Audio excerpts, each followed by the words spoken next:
Hello दोस्तों, बिना ग्रेटर्स का इस्तेमाल किए इस तरह से कैसे ग्रेट कर सकते हैं, आइए मैं आपको दिखाती हूँ। ये पत्ता गोभी है और ये गाजर है और भी चीज़ों को मैं ग्रेट करके दिखाती हूँ आपको। कभी भी मिक्सर का जो जार है, इसके अंदर का जो ब्लेड है, इसको आप टाइट करके ही लगाएं। ढीला रहने की वजह से ही जो मिक्सर है हमारा वो धीरे धीरे ख़राब होने लगता है। और ये टाइट करने के लिए ज़्यादातर मिक्सर में दिया हुआ रहता है। तो ये देख रहे हैं आप, इसमें जो दांत है ये इस तरह का हमें ब्लेड का इस्तेमाल करना है। तो आपको हाथों से जब हम इस तरह से ग्रेट करते हैं तो पूरी उंगलियां हमारी दुखने लगती है, तो इसे हमें करना है। तो आप देख रहे हैं कि मैंने गाजर को किया है और यहाँ पत्ता गोभी को भी किया हुआ है, पर थोड़ा सा मैं करके दिखाती हूँ आपको।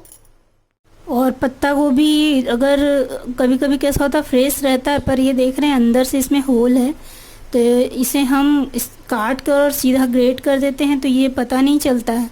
तो हम इसमें से इसके पीसेस इस तरह से ऊपर ऊपर से पत्ते निकाल लेंगे और जहाँ ख़राब है वहाँ इस तरह से कट कर देंगे और इसे धो करके इसके पानी को थोड़ा अच्छे से इस तरह से झाड़ देंगे। इस तरह से कट करने के बाद इसको मिक्सर में चला करके बस एक बार घुमाएंगे आप तो एकदम बारीक हो जाएगा। ये देखिए कुछ इस तरीके से। तो बहुत ज़्यादा नहीं डालना है, जितना मैं डाली थी बस थोड़ा थोड़ा डालना है। बड़ा जार का इस्तेमाल करेंगे तो ज़्यादा डाल सकते हैं आप। तो ये दो हो गया, पत्ता गोभी और गाजर को हो गया। इस तरह से गाजर जो है इसे भी मैं करूँगी अभी। और इस तरह से देख रहे हैं मैंने गाजर को भी करके दिखाया आपको, बिल्कुल अच्छे से बारीक हो जाता है। जब हम ग्रेटर से करते हैं उससे ज़्यादा अच्छा होता है ये। और अब प्याज लेते हैं, इसे भी थोड़ा टुकड़ा और कर देते हैं और इसे भी मिक्सर में चला लेते हैं। ये आप देख रहे हैं प्याज भी इस तरह से बारीक हो गया और पहले से मैंने बारीक कर रखा है। तो यहाँ पे इस तरह से बारीक चाहिए मुझे, इसलिए मैं मिक्सर में ही घुमा लेती हूँ। अगर थोड़ा और मोटा चाहिए तो फिर हम चाकू से काट लेते हैं। और इसके बाद लहसुन, इसे भी हम इसी तरह से कर लेंगे। इस तरह से इसमें भी आप देख रहे हैं कि दरदरा हो गया है अच्छे से। तो यहाँ पे दरदरा और बारीक जब मिल जाता है तो समझ लीजिए कि जैसे खलबत्ते में हम कूट करके और बनाते हैं तो सब्ज़ी का कितना अच्छा टेस्ट आता है, बस सेम उसी तरीके से ये हो जाता है। तो इसलिए बहुत ही आसान है, फटाक से डालो और फट से ये घुमा दो एक बार में, तो ये दरदरा तैयार हो जाता है। और अब मिर्ची कैसा है कि अगर आप हाथों से इसे पीसें सील पाटी पे या कट करें तो हाथों में जलन होने लगता है।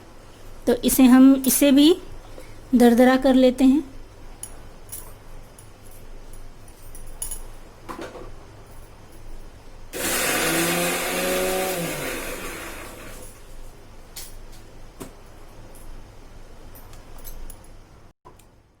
इस तरह से मिर्ची भी आप देख रहे हैं कितने अच्छे से दरदरा हो गया है। तो इसे अगर हाथ ना लगाना चाहें तो आप आराम से इस तरह से इसे दरदरा कर सकते हैं। और इसके बाद अदरक, और देख रहे हैं कि आप इस तरह से अदरक भी कितने अच्छे से बारीक हो गया। तो इस तरह से जब हम मोमोज़ बनाते हैं या फिर मंचूरियन बनाते हैं तो मुझे इस तरह से ज़रूरत पड़ता है सभी चीज़ों को बारीक करने के लिए। तो यहाँ पे इस तरीके से आप जब बारीक करेंगे तो बहुत जल्दी फटाफट हो जाता है। तो इस तरह से अगर जल्दी तैयार करना है तो आप मिक्सर का यूज़ करें और फटाफट इससे तैयारी कर लें। Thank you.